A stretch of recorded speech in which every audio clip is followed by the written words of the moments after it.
Hey guys, this is Peter Tiger and welcome back to my channel. और आज हम अपने चैनल के ऊपर Justice League of America Rebirth को स्टार्ट करने के लिए जा रहे हैं। तो जैसा कि आपने मेरे चैनल के ऊपर Justice league versus suicide squad वाला पूरा का पूरा क्रॉसओवर इवेंट देखा था और उसके एंड में हमारे पास एक नई तरह की जस्टिस लीग की टीम सामने आई थी जिसको बैटमैन लीड कर रहा था और उसने उसका नाम दिया था जस्टिस लीग ऑफ अमेरिका। और अब हम देखेंगे कि किस तरीके से ये टीम जो है वो बहुत ही ज़्यादा इंटरेस्टिंग किस्म की डीसी के कैरेक्टर से मिलकर बनी हुई है और इनके जो मिशंस होने वाले हैं वो भी काफ़ी ज़्यादा मज़ेदार किस्म के होने वाले हैं। तो आज जो मैं अपने इस पूरे एपिसोड के अंदर शेयर करूंगा वो इसका रीबर्थ वन शॉट होने वाला है और उसके बाद फिर इसके जो आगे स्टोरी आर्क्स हैं हम उसको अपने चैनल के ऊपर कंटिन्यू रखेंगे ही। सो गाइस, अगर आप चैनल पर फर्स्ट टाइम आ रहे हैं तो मेरी आपसे एक ही रिक्वेस्ट है कि चैनल को सब्सक्राइब जरूर कीजिएगा इस तरह के ऑसम कॉमिक्स को चैनल पर एंजॉय करने के लिए। तो चलिए बिना किसी और बात के फौरन से अपने आज की इस वीडियो को स्टार्ट करते हैं।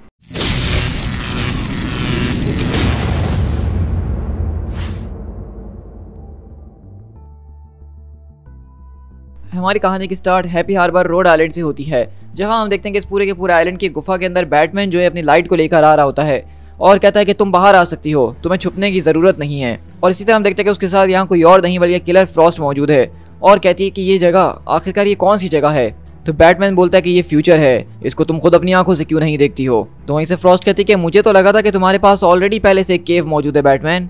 ये कोई केव नहीं है किलर फ्रॉस्ट, ये एक रेलिक है, ये एक रेमिनेंट ऑफ बिगॉन एरा है। ये जगह काफ़ी वक्त से मेरी रह चुकी है लेकिन इसका पोटेंशियल मुझे आज से पहले कभी नहीं नज़र आया। अच्छा बैटमैन, लेकिन ऐसा क्यों है आखिरकार?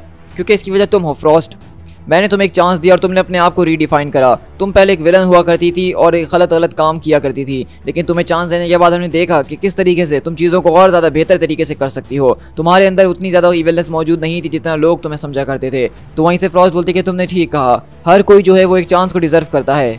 तो बैटमैन बोलता है कि तुमने बिल्कुल ठीक कहा, हमें हर किसी को एक ना एक चांस तो देना होगा जो वो डिजर्व करता है। एक फ्रेश स्टार्ट, इवन मेरे लिए भी।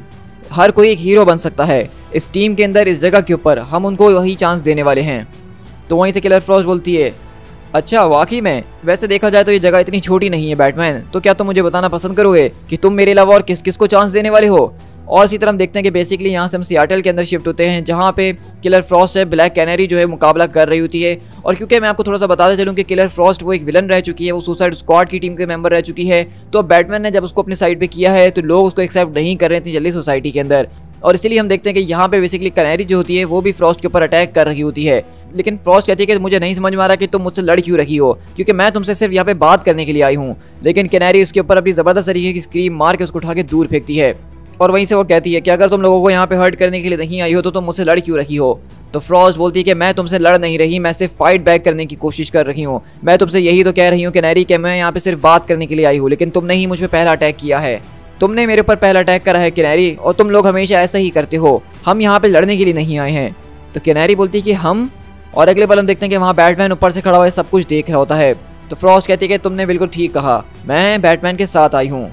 ब्लैक कैनरी, लगता है कि तुम आज गौतम से काफ़ी दूर आ चुके हो बैटमैन, और एक किलर को अपने साथ लेकर आ गए मेरी सिटी के अंदर। क्या तुम बताना चाहोगे कि ये तुम क्या कर रहे हो? तो वहीं से बैटमैन आता और कहता है, मैं उसके ऊपर ट्रस्ट करता हूँ और तुम्हारे लिए इतना जानना काफ़ी है। हमने एक नई टीम की शुरुआत करी है, एक ऐसी टीम जिसके अंदर मॉडल्स है ना कि गॉड्स। फ्रॉस्ट उसकी सबसे पहली मेंबर है। तुम काफ़ी हार्ड वर्क करती हो और तुम जो बात कहती हो उसके ऊपर अपने कायम भी रहती हो। तुम्हें इस बात से कोई फ़र्क नहीं पड़ता कि तुम्हारी बात से कोई एग्री करे या ना करे, और मुझे यही चीज़ तुम्हारी चाहिए। मैं चाहता हूँ कि कोई हमारी टीम के अंदर ऐसा हो जो कि अपनी बात के ऊपर खड़ा रह सके, जो हम सबको ऑनेस्ट रख सके, और इसीलिए मैं तुमको इस टीम के अंदर शामिल करने के लिए आया हूँ। तो वहीं से कैनरी बोलती है, ओह, लगता है कि बैटमैन के अंदर का ज़मीर जागने की कोशिश कर रहा है। क्या मैं ख्वाब तो नहीं देख रही हूँ? खैर ये बताओ कि इसके अलावा और इस लिस्ट के अंदर तुम्हारी कौन मौजूद है। और उसी के बाद हम यहाँ से अगली सिटी यानी कि बमूद सिटी की न्यू जर्सी के अंदर शिफ्ट होते हैं और हम यहाँ पे किसी और के पास नहीं बल्कि अपने सबसे ज़्यादा फेवरेट कैरेक्टर के जो कि इस टीम का हिस्सा होने वाला है उसके पास शिफ्ट होते हैं, जो कि कोई और नहीं बल्कि लोबो है। तो जैसा कि आपको याद होगा कि जब suicide squad versus justice league वाला इवेंट हुआ था तो लोबो बैटमैन का एक अच्छा खासा दोस्त बन गया था, क्योंकि बैटमैन ने उसकी जान को बचाया था, उसको अमेंडा वॉलर के उस पूरे के पूरे जादू से बाहर निकाला था। तो इसलिए बैटमैन ने लोबो से ये बात कही थी कि वो एक टीम बना रहा है और उसके अंदर उसकी ज़रूरत पड़ने वाली है। और हम देखते हैं कि बेसिकली यहाँ पे लोबो जो है किसी और से नहीं बल्कि ब्लैक कैनरी से मुकाबला कर रहा था ज़बरदस्त तरीके से। और हम देखते हैं कि ब्लैक कैनरी बेसिकली उसको अपनी टीम में अंदर लेने के लिए आई हुई होती है, लेकिन वो इतनी आसानी से मानने वालों में से है नहीं। तो कैनरी बोलती कि मुझे तुम्हारे ऊपर पहले ही शक था लोबो, मैं जानती थी कि तुम कभी भी अपनी बात के ऊपर कायम नहीं रह सकते हो, क्योंकि यही तो तुम्हारा काम है। लेकिन वहीं से लोबो बोलता है कि तुम मेरे बारे में कुछ नहीं जानती हो, एक मैन क्या सोचता है उसके बारे में तुम जैसी लड़की क्या ही जाने। लेकिन रही बात बैटमैन की, तो जो मैंने उससे बात कही थी मैं उसको पूरा ज़रूर करूँगा। और क्या तुम मेरे बारे में एक बात जानती हो ट्रिप? चलो मेरे ख्याल से हमें यहाँ से चलना चाहिए, लेकिन मेरे पास तुम्हारे लिए एक न्यूज़ है कि मुझे फिश नेट्स काफ़ी ज़्यादा पसंद है और तुम उनसे डिफरेंट नहीं हो। और इसी के बाद हम यहाँ से आईवी यूनिवर्सिटी न्यू इंग्लैंड के अंदर शिफ्ट होते हैं और हम यहाँ से किसी और के पास नहीं बल्कि प्रोफेसर पार्मर के एक स्टूडेंट के पास शिफ्ट होते हैं जो इनका असिस्टेंट है। अब प्रोफेसर पार्मर जो है मैं आपको बताना चलूँ कि कोई और नहीं बल्कि डीसी के अंदर होने वाले एटम का रोल प्ले करते हैं, जिनके पास एंडमैन जैसी पावर्स और वो छोटे हो जाते हैं। लेकिन जब से डीसी रिबर्थ शुरू हुआ है हमने उसके वन शॉट के अंदर देखा था कि किस तरीके से डॉक्टर पार्मर जो है वो अचानक कहीं गायब हो जाते हैं और उनके पीछे जो उनका एक स्टूडेंट उनका असिस्टेंट होता है वो उनके पूरे के पूरे मेंटल और उनके कपड़ों को चुरा के एक नया एटम बन चुका है। और हम देखते हैं कि वो यहाँ पे इसी तरीके से उनकी टेक्नोलॉजी का इस्तेमाल करते हुए यहाँ से वहाँ ट्रैवल करते हुए जा रहा है। और अगले पल हम देखते हैं कि जब वो अपने लैब के अंदर पहुँचता है तो वहाँ पे कोई उसका इंतजार कर रहा होता है और कहता है लगता है तुमने लैंडिंग तो बहुत बढ़िया करी है बच्चे। ज़रा एक मिनट, आखिरकार अब तुम लोग कौन हो?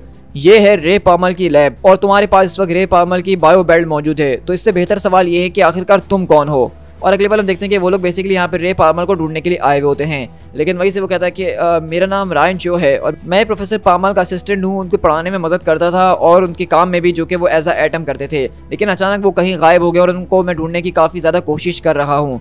और इसीलिए जब वो यहाँ मौजूद नहीं थे तो मैंने उनकी बेल्ट का इस्तेमाल करने का सोचा कि शायद उसके ज़रिए ही मैं उनको कहीं तलाश कर सकूँ। तो बैटमैन बोलता है कि तुम उनके टीचिंग असिस्टेंट हो? नहीं, मैं यहाँ पे एटम के लिए आया था, लगता है कि हमारा काम आज यहाँ पे नहीं बनने वाला। लेकिन रायन बोलता है कि ज़रा एक मिनट, तुम ये क्या कह रहे हो? अगर तुम्हें उनकी मदद चाहिए थी बैटमैन तो मैं तुम्हारी मदद कर सकता हूँ। और अगले बार लोबो यहाँ पे देखता है कि किस तरीके से ये बच्चा काफ़ी ज़्यादा इंटेलिजेंट नज़र आ रहा है और पूछता है क्या ये सब कुछ तुमने खुद से किया है बच्चे? हाँ, मैं अपनी बायो बेल्ट को जो हूँ अपडेट करने की कोशिश कर रहा था, उसके अंदर अपडेट्स करता रहता हूँ। वैसे देखा जाए तो ये इतना बुरा भी काम नहीं है एक छोटे नन्हे इंसान के लिए। तो तुम क्या कहते हो बैट्स इस बारे में? मेरे ख्याल से ये हमारी टीम के अंदर अच्छा खासा काम कर ही लेगा। लेकिन वहीं से बैटमैन बोलता है कि नहीं, मुझे नहीं लगता लोबो, क्योंकि मैं एक छोटे बच्चे को खतरे के अंदर नहीं डालने वाला हूँ। तो वहीं से लोबो उसकी तरफ देखकर कहता है देखो, तुम्हें खतरे में डालने की ज़रूरत ही नहीं है, ये बच्चा अब इतना बड़ा हो चुका है कि अपने डिसीजंस ले सके, ये जानता है कि क्या चीज़ गलत है और क्या चीज़ सही है, और मेरे ख्याल से ये यहाँ पे आके कोई गलती तो करेगा नहीं। और अगले पल हम यहाँ से एक और दूसरे मेंबर के पास सिटी ऑफ वैनिटी यानी ओरिगन के अंदर शिफ्ट होते हैं, जहाँ पे कोई और नहीं बल्कि हमारे पास रे मौजूद है। अब रे जो है एक ऐसा सुपर हीरो है जिसके पास लाइट को मैनिपुलेट करने की, एब्जॉर्ब करने की, प्रोजेक्ट करने की पावर्स मौजूद हैं। और हम देखते हैं कि वो यहाँ पे बेसिकली एक ज़बरदस्त तरीके का रेस्क्यू करके सारे के सारे लोगों को बचाने के बाद यहाँ से आगे जा रहा होता है। और हम देखते हैं कि उसकी पावर्स को देखने के बाद लोगों का जो ओपिनियन है काफ़ी ज़्यादा वियर्ड है, क्योंकि लोग समझते हैं कि उसकी पावर्स बहुत ज़्यादा हैं और वो हमारे लिए खतरे वाला साबित हो सकता है। और अगले पल हम देखते हैं कि बेसिकली जब वो यहाँ एक बिल्डिंग के ऊपर खड़ा होता है तो उसको एक मैसेज मिलता है रे की तरफ से। और हम देखते हैं कि अगले पल जब उस मैसेज को रीड कर ही रहा होता है तो उसके मोबाइल से ही बेसिकली एटम निकल के यानी कि रायन चो आता है सामने से, और वो कहता है कि हाँ सच में तुम अभी भी मेरे फ़ोन से निकल कर आए हो? तो कहता है हाँ तुम इसको कह सकते हो, क्योंकि ये भी तो एक लाइट से बनी हुई चीज़ है ना, और मैं लाइट के ऊपर ट्रैवल अप कर सकता हूँ।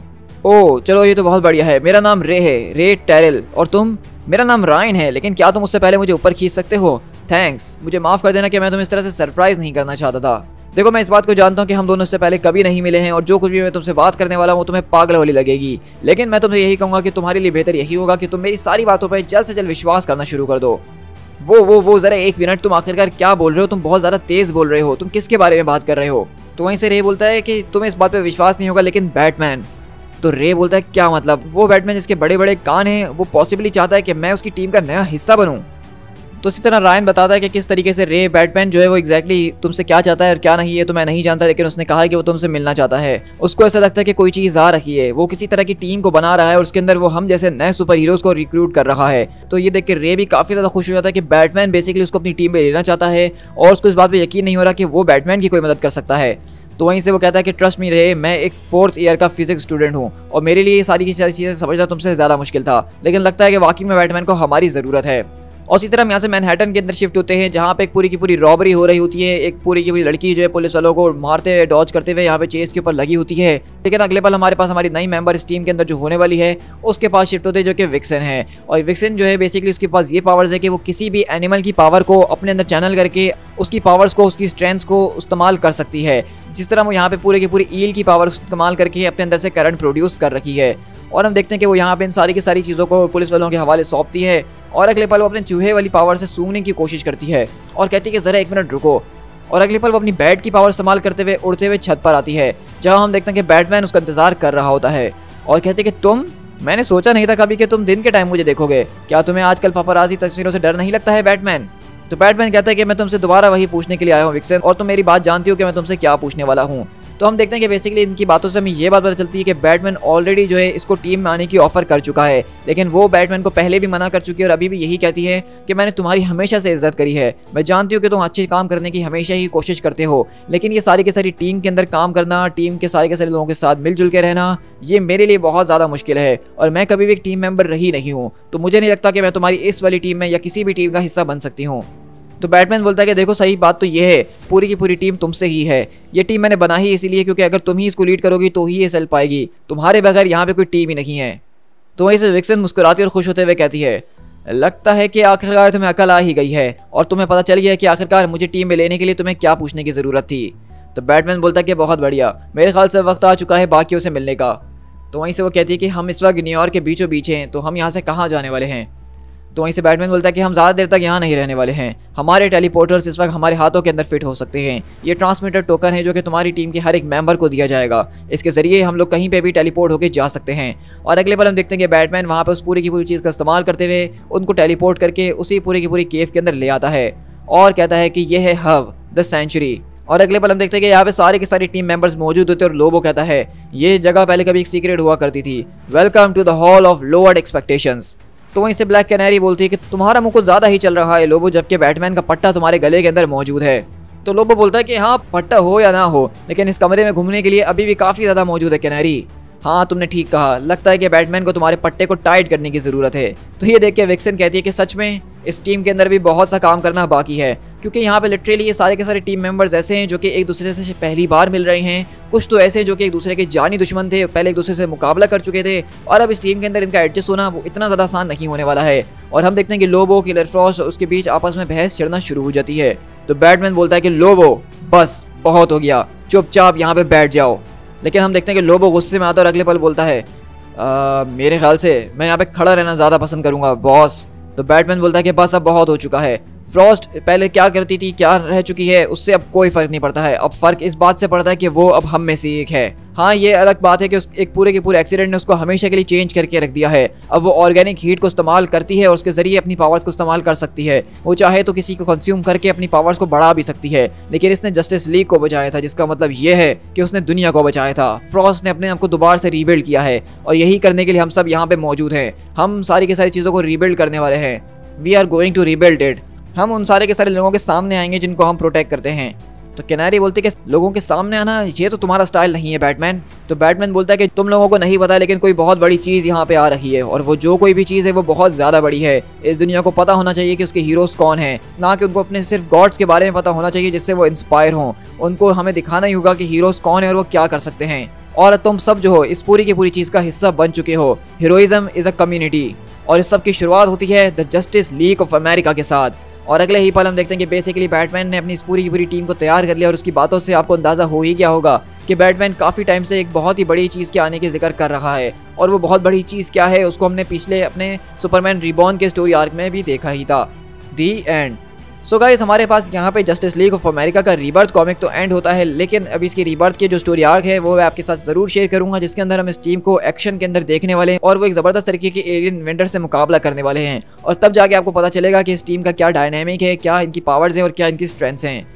तो मिलते हैं अपनी जस्टिस लीग ऑफ अमेरिका के अगले कॉमिक बुक इशू के साथ। Till then thank you so much.